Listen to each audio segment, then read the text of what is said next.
Now, today marks the 4th anniversary of the Russia-Ukraine war, and despite 4 years of constant fighting, there seems to be no end in sight despite several rounds of US-brokered peace talks.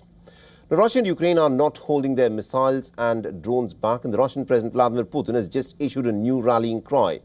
He's told his people that they are fighting for their future, for independence, for truth and for justice. Our next report tells you more. Russia marked a solemn occasion on Monday.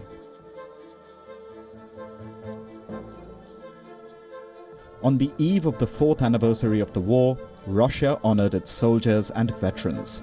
It marked Defender of the Fatherland Day.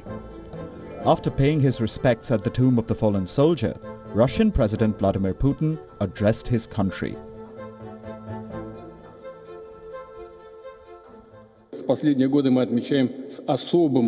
In recent years, we have marked this day with a special sense of pride and gratitude. We honor all those who, with courage and bravery, and with love for Russia and our people, carry out their military duty in the zone of the special military operation. They guard our borders and uphold strategic parity. Russia is fighting for its future, for its independence, for truth and justice. Hours before the ceremony, Russia fired another massive missile and drone barrage at Ukraine. Kyiv says Moscow deployed 50 missiles and 297 drones in an overnight attack. 2 people were killed in the Odessa region and another in Zaporizhzhia. Russia's defense ministry says it shot down 130 Ukrainian drones. At least 24 of them had been intercepted en route to Moscow itself. They reportedly forced airports in the Russian capital to suspend services briefly. Meanwhile, in Russia's Belgorod region, the local governor said that Ukrainian missiles had damaged energy infrastructure. Power, heat and water supplies had been affected amid the bitter winter. Both sides have been targeting energy facilities, turning winter itself into a weapon. On the ground, the situation remains largely unchanged since the early days of the war. Despite the mostly frozen front lines, the commander-in-chief of Ukraine's armed forces says that his country has regained control over 400 square kilometers of territory. His statement comes days after President Volodymyr Zelensky made a similar claim. Zelensky also insisted that Kyiv wasn't out of the fight yet, but the walls seem to be closing in.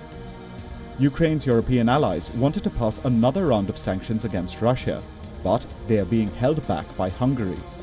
Prime Minister Viktor Orbán says that he won't allow the sanctions to pass unless Ukraine allows Russian oil to flow to his country via the Druzhba pipeline. It's a threat seconded by Slovakia's Prime Minister Robert Fico, who also threatened to stop sending electricity to Ukraine if it did not resume the oil flow. Tomorrow, I will visit the state-owned company CEPS and ask it to stop emergency electricity supplies to Ukraine. If the president tells us that we should buy gas and oil somewhere other than Russia, even though it is more difficult and more expensive and we are losing a lot of money, then we have the right to respond. The war is entering its 5th year. Ukraine is under pressure from all sides, militarily and diplomatically. Will the ground realities force Zelensky to finally make concessions? Because Putin shows no signs of slowing down. For him, it's about Russia's future, independence, truth and justice. Bureau Report, WION. World is One.